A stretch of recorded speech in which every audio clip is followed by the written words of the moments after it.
wash my soul in the ocean, in the tears of God, I let it go.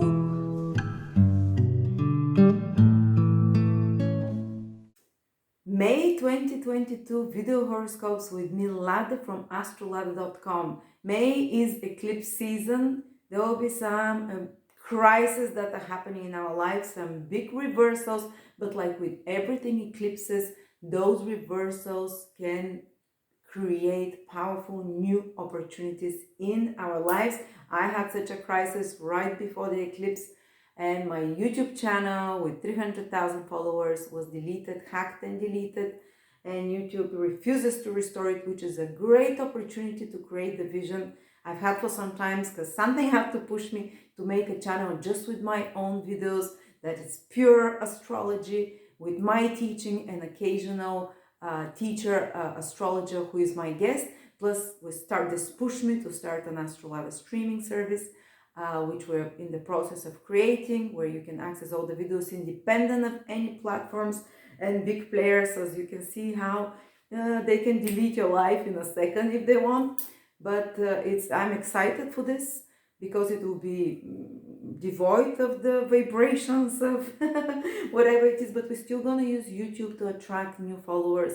And please subscribe to that YouTube channel if you're using YouTube or whatever you're watching, Facebook or Instagram.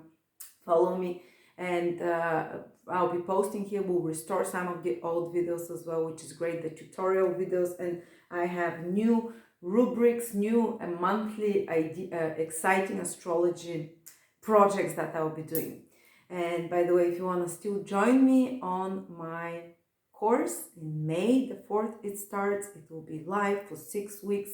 I'll be teaching foundational astrology, how to interpret the natal charts, the techniques that are very simple but extremely insightful. There is an installment plan if you can't afford to pay it just once. So, new beginning. Let's begin with eclipse seasons. A lot of us will be having new beginnings. Please take it as opportunities, not just as crises.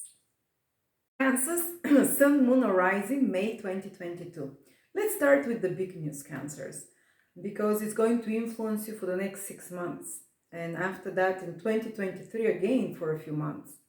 So Jupiter, the great benefic, is entering your 10th house from your sign. Usually it's most powerful from the ascendant, but from the sun sign and even from the moon, it can be felt as well as beneficial influence on your career. Starting from May the 10th, almost till the end of the year, Jupiter will be here on top of your horoscope. Because you're here, this is the beginning of the horoscope, the top, the most visible, elevated place from you will be the greatest benefic. I don't have Jupiter here, but imagine Jupiter is there. And what does it mean? Well, some of you, it can be time where they get a promotion, for example, over the next 6 months. Not necessarily immediately in May, but because there'll be another benefic Venus helping there, it might happen for some of you from then, getting a promotion, getting a desired job, something that really makes you happy, an opportunity, or if you've been unemployed for a while, an opportunity to start a new career will come. Sometimes it can be, if you're already in the desired career, it can indicate that it can expand. You can expand your business, the structures of it, or you can expand your influence over others. Usually, Jupiter can expand positions with more authority, which is the 10th house. You can receive a position where you have more power over others, or more, or on another more simple level, 10th house is your bosses. If you've had like a miserable boss till now, suddenly their attitude might change, or they can become more benevolent towards you, or a new better boss can appear in your life, or some very beneficial authority figure can enter your life. This is the 10th house of authority figures.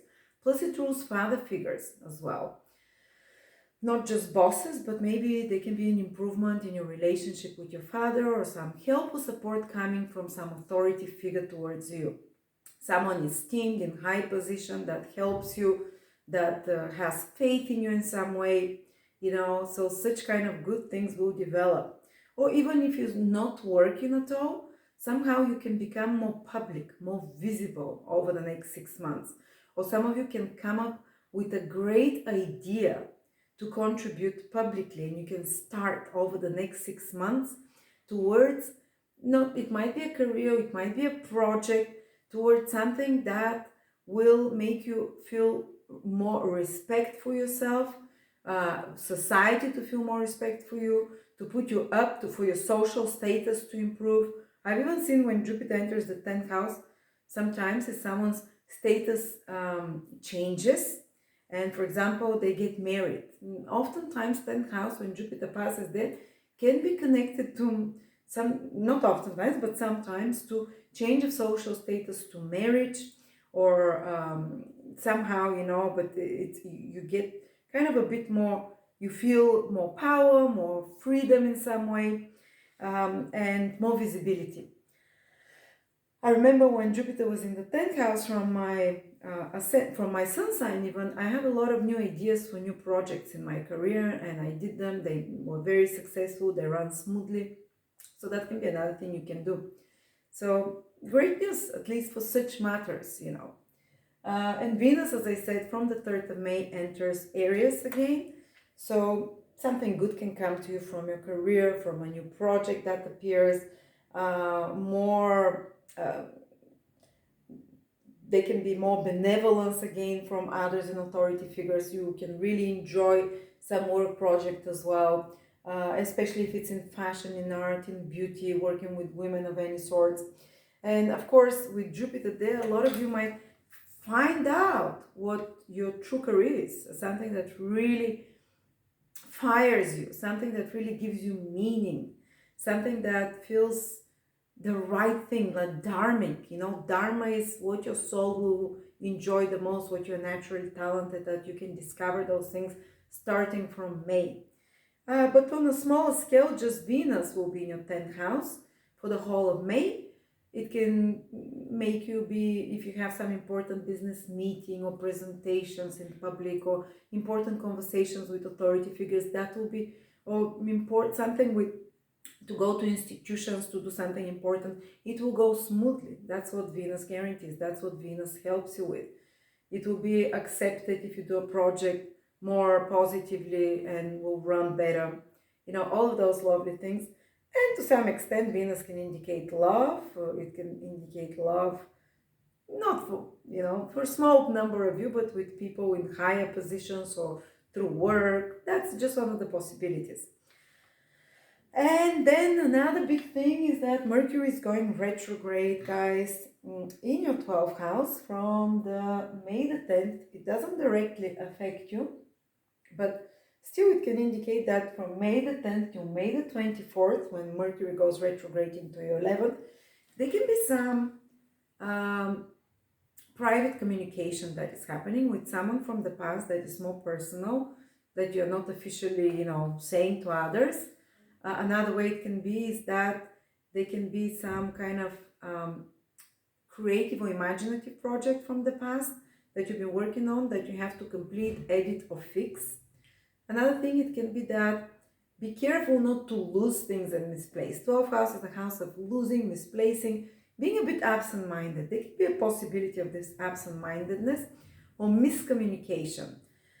When Mercury is retrograde in the 12th house, sometimes one's words can be misunderstood a little bit. They can be twisted, like broken phone. Someone says something. So try not to get involved in, let's say, gossip and such kind of things behind the back. But you can discover certain information that was hidden for you.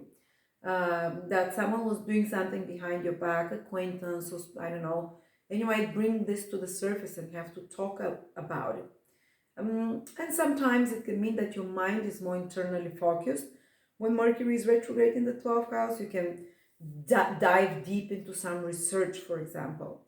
You can dive deep into spying on someone. That's another thing, doing it secretly.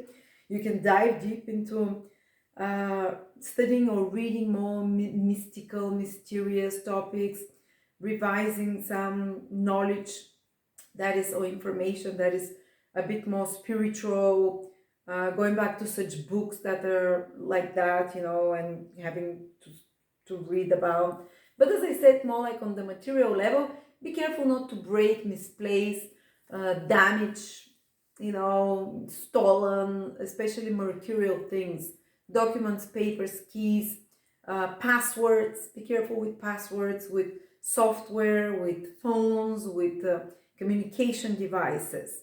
But that can be a good time to prepare behind the scenes on such a mercurial project about talking, speaking, writing, managing of some sort, and reorganize and redo it a bit.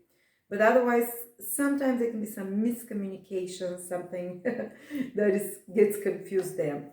And then, since we're still speaking about Mercury, Mercury continues and goes back retrograde into your 11th house on May 24th.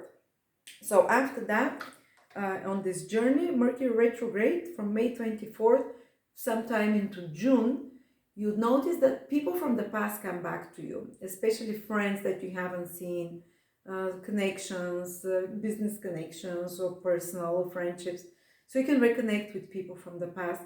In some extreme cases, it can mean that you might re-examine certain people in your social environment, and that you need to change the relationship somehow, put new rules there in the friendship, or even remove certain friendships, or someone from your social media, or someone in your environment, like a social environment of some sort, or that you need to put some extra efforts in those relationships, mental focus there, to rework them or to help somehow.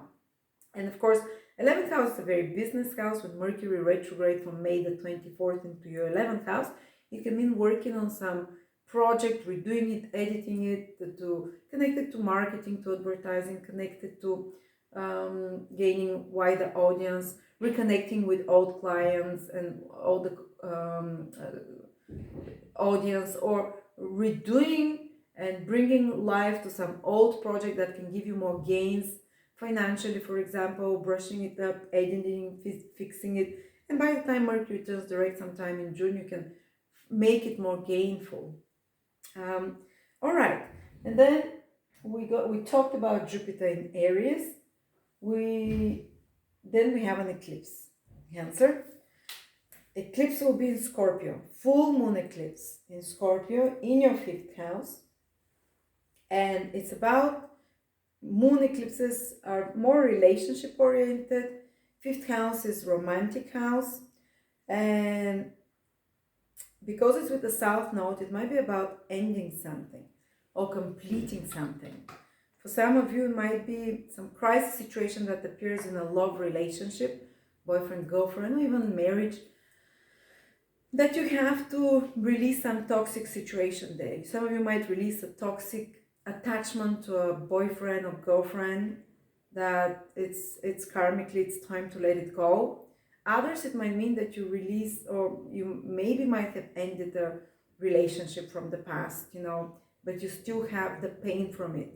And this full moon eclipse can release you from the pain, can release you from the painful emotions, because it's in Scorpio and it's with South Node. It's kind of the karma runs out there. This astral karmic connection, or this astral, let's say, especially there was some obsessiveness there, or unhealthy unbalance and toxicity. It can be a time you have some realization and you release it.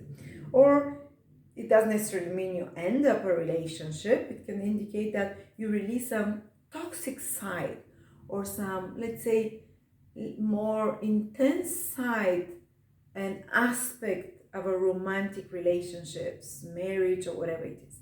Then 5th house is also the house of children. For some of you, an eclipse there can be like some kind of a maturation age of a child, or a child completing something and ending certain chapter of their life.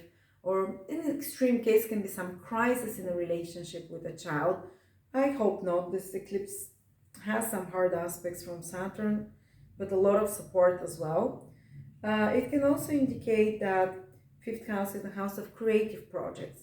This eclipse there can mean the completion of some creative project.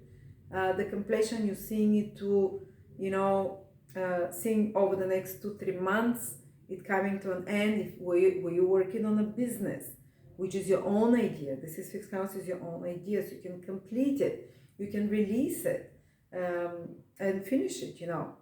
Or another thing, the fifth house is the ability to enjoy yourself, to feel connected, this joy, like a childlike joy, when you feel alive, when you feel inspired. um, the north node, sorry, the south node and the moon there, eclipse can indicate that you can release certain emotions that are blocking you from experience this joy. It can happen, and when we're releasing traumatic feelings, because this eclipse is all about releasing traumatic feelings, especially because Saturn is in your 8th house, is squaring it, 8th house, another house of trauma, of loss that might have happened, and it's kind of maybe like a deep psychological release that first culminates like a psychological crisis, emotional crisis, but you release it and you're free to allow more joy within you, to allow more immediate connection with spirit, which is the 5th house. Just like children ruled by the 5th house, they have a way more immediate experience of spirit than we do. But in order for you to do that, especially for cancers, because for you the 5th house have immediate joy connection to spirit, is a water sign. It's Scorpio, where we store traumas. So for a lot of cancers, to feel this joy, they need to release emotional traumas, especially connected to their self-esteem, especially connected that were caused through love relationships, through through such kind of romantic relationships as well. So yeah, you can feel a little bit intense, maybe not at the exact days, May the 16th, but you can feel those themes. And for some of you, it might be nothing. It just might feel like you might feel 2-3 days around the eclipse because you're at the moon is getting eclipse, some kind of more heavy feeling or feeling that is a bit more fated. But there is space being made for you to, 5th house is to love yourself, how to release painful attention, emotions, so you can love yourself more, so you can find your true talents better, so they can be an insight. This eclipse triggers into finding what truly makes you happy, what truly gives you joy, what are your true talents. But sometimes with eclipses it can happen sometimes with a bit more of a crisis situation. All right, and then we are going to have, we talked about Mercury going retrograde in your 11th house, and at the end of the month, Mars, May 25th, Mars enters also your 10th house. Again, you see a lot of focus on your career, and it will stay there for a month and a half. So in June, things from the end of May will start picking up even more with your career, with important worldly responsibilities with institutions. You might have a rare opportunity to really take it to the next level, but also you'll be required to put efforts. Mars is there. So yeah, interesting month. A lot of different themes are activated for you cancers. Check out your ascendant for certain, because it's very important as well. And if you're a Cancer person, definitely check your moon sign, because the moon sign will be very important for you. Thank you.